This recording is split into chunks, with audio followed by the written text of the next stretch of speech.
We have learned so far that computers use IP addresses to connect to each other, but human beings connect with names.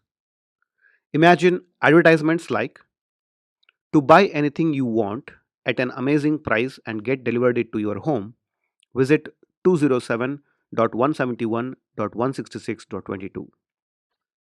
To connect with your friends, share life updates, and see what your friends are doing, visit 69.171.250.35. To instantly upload the pictures and share it with your friends, visit 52.22.200.157. To connect with professionals in your field and look for job opportunities or market your products, visit 13.107.42.14. Can we really use IP addresses like this to host various services?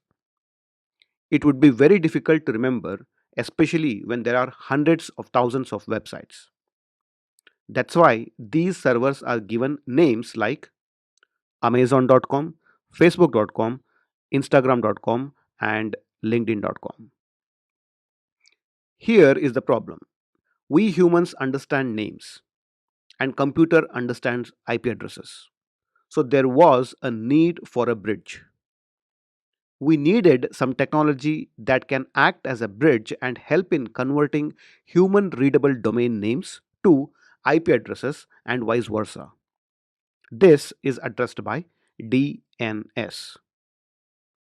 DNS is very similar to your phone book on your mobile phone. When you want to call a friend of yours, you don't dial their number.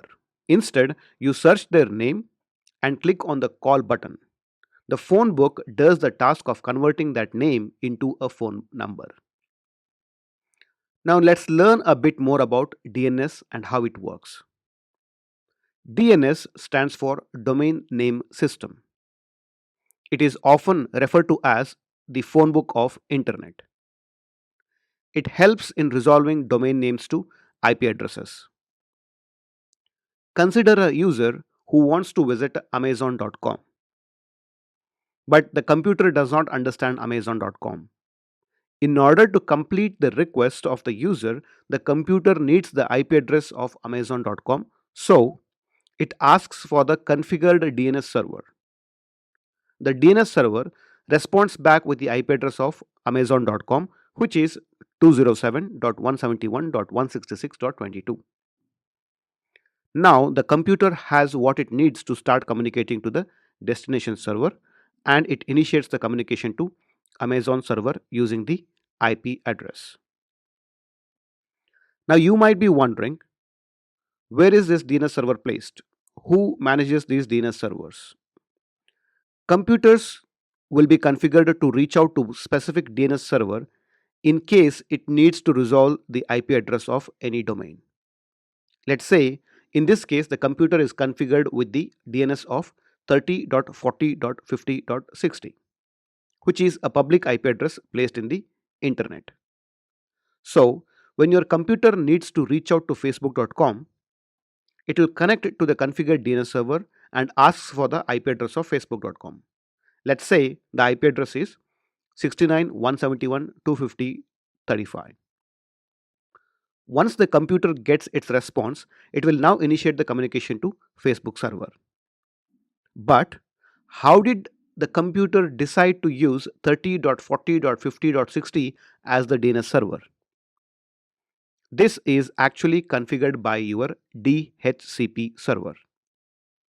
Along with the IP address, subnet mask, gateway, lease period, the IP details assigned by DHCP server also consists of the DNS server. Even though it looks very simple, DNS resolutions are a little more complex. Now let's take a deeper look at how DNS works. Consider a computer wanting to connect to LinkedIn.com. Obviously, it needs the IP address of LinkedIn.com.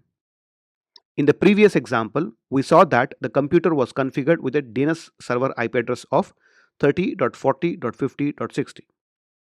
But in reality, most of the computers are configured with DNS resolvers instead of direct DNS servers. DNS resolver is an intermediary IP address that acts as a mediator between the computer and a DNS server. In your home computer, this DNS resolver is your router.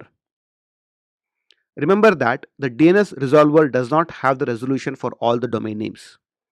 It just forwards the queries to the actual DNS server and gets the responses and sends it to the client.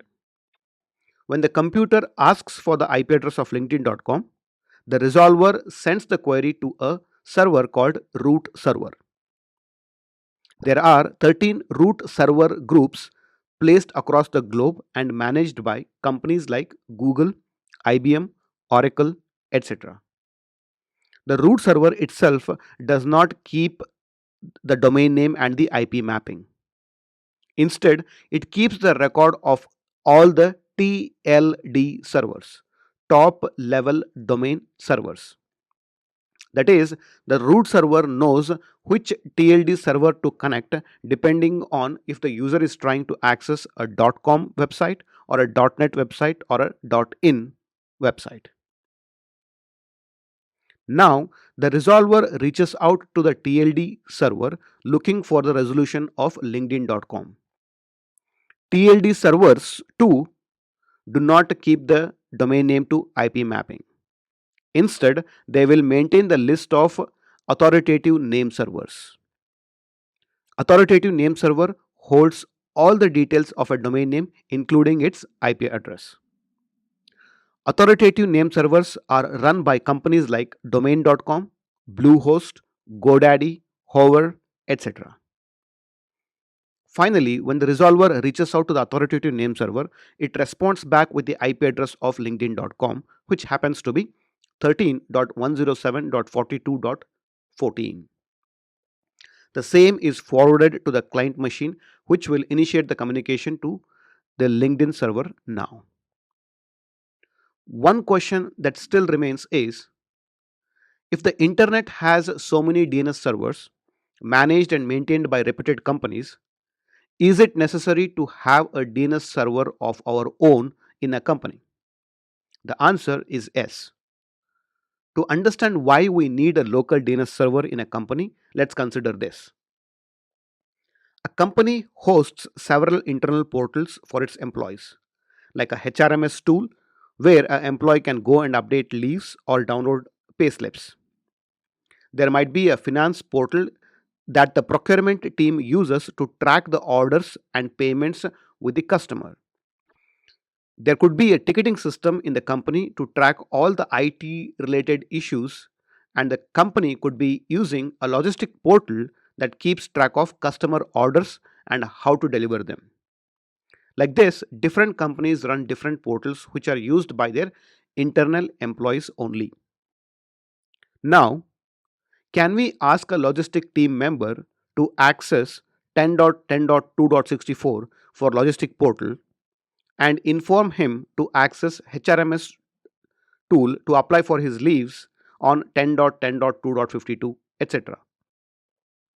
It would be too tedious for an employee to remember all the IP addresses of all the internal application servers.